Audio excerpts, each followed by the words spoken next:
दोस्तों, मैं फराज मलिक सुबह सुबह फजर की नमाज के बाद इस रिपोर्ट को तैयार कर रहा हूं। तो हो सकता है कि मेरी आवाज़ आप लोगों को थोड़ी सी बदली हुई महसूस होती हो, लेकिन खबर बहुत अच्छी आ रही है। इजराइल और हमास के बीच समझौता हो गया है, सीज फायर का ऐलान कर दिया गया है और इस जंग को ख़त्म कर दिया है। मैंने कल शाम ही आप लोगों को बताया था ना कि जुमे के दिन ये जंग ख़त्म हो सकती है।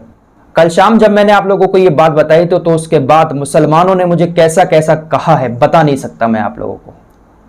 बड़ा शर्म आती है इन मुसलमानों के ऊपर कि क्या सोच बना ली है इन लोगों ने। एक कमेंट आपकी स्क्रीन पर लगा रहा हूं, इस कमेंट को आप जरा ध्यान से पढ़ें। ये तो कोई कमेंट नहीं है, इसके अलावा ऐसे ऐसे कमेंट आए थे कि बस मुझे रोना आ गया यार। मैंने आज तक जो भी खबरें आप लोगों को दी हैं वो कहीं सुनी सुनाई खबरें या कोई फालतू झूठी खबरें मैं आप लोगों को नहीं देता हूं। जो रियलिटी होती है मैं वो दिखाने की कोशिश करता हूं आप लोगों को।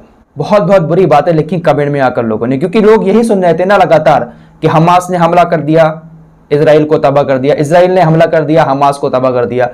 बमबारी की बातें आप लोग सुन रहे थे, इंजॉयमेंट कर रहे थे, एंटरटेनमेंट कर रहे थे ना ऐसी खबरें सुन सुनकर। लेकिन अचानक से जब मैंने आपसे कहा कि कल जंग खत्म हो जाएगी तो आपको लगा रहे ये तो झूठ बोल रहा है।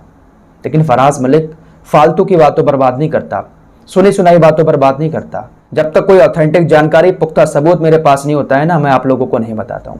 क्या बताऊं कैसे कैसे कमेंट थे, अगर पढ़ना है मैंने डिलीट नहीं किए, लास्ट की वीडियो पर जाकर आप पढ़ सकते हैं। फिलहाल खबर ये आ रही है कि सीज फायर का ऐलान कर दिया गया है और इजिप्ट इसमें सामने आया है।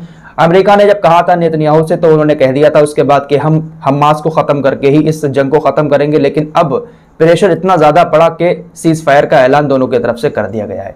उसके बाद इजिप्ट के दो लोग अब इजराइल में भी जाएंगे और हमास के पास भी जाएंगे और देखेंगे कहीं सीज फायर का कोई उल्लंघन तो नहीं कर रहा है। हमास की तरफ से यह भी कहा गया है कि अगर इजराइल सीज फायर का उल्लंघन करेगा, यानी सीज फायर को तोड़ते हुए हमारे ऊपर हमला करेगा, तो हमला हम भी करेंगे। फिलहाल खुशी की खबर यह है कि मस्जिद अक्सा जो है वो आज भी फिलिस्तीन के पास ही है और इंशाअल्लाह यरूशलेम में फिलिस्तीनियों के पास ही मौजूद रहेगी। तो फिलहाल ये जंग रुक चुकी है। अब देखते हैं कि इजराइल या हमास की तरफ से कोई उल्लंघन ना करे इसका, और बेहतर यही होगा कि जंग रुक जाए। कुछ लोग कह रहे थे कि भाई जंग नहीं रुकनी चाहिए। अरे भाई साहब, जब आपके घर के आगे बम गिरते होंगे ना तब आपको पता चलेगा, फिर कहोगे हाथ जोड़ते हुए फिरोगे कि जंग को खत्म कर दो। बड़ा लड़ने वाले आए ना, जाकर लड़ लो वहां पर मैदान में। ऐसी ऐसी बातें लोग कहते हैं कि जंग खत्म नहीं होनी चाहिए, आर पार की जंग होनी चाहिए।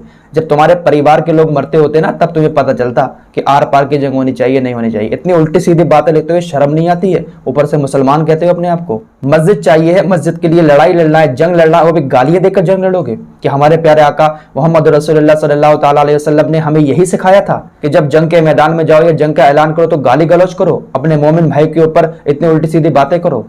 बड़ा यार रोना आया कसम से रात। फिलहाल मेरी रिपोर्ट कभी गलत नहीं होती है, जो भी चीज मैं आपको बताता हूं वो हर रिपोर्ट सही साबित हुई है। भले ही 2-4 दिन के बाद आप लोगों को उसकी असलियत पता चले, लेकिन जो भी कहता हूं ना डंके की चोट पर कहता हूं। फिलहाल खुशी की बात है, दुआ करें कि ये जंग अब दोबारा से शुरू ना हो और जिन लोगों को नुकसान हुआ है, जिन लोगों के परिवार वाले चले गए, अल्लाह उनको सब्र अता फरमाए। मिलते हैं एक और नई रिपोर्ट के साथ, तब तक के लिए अपना ख्याल रखें।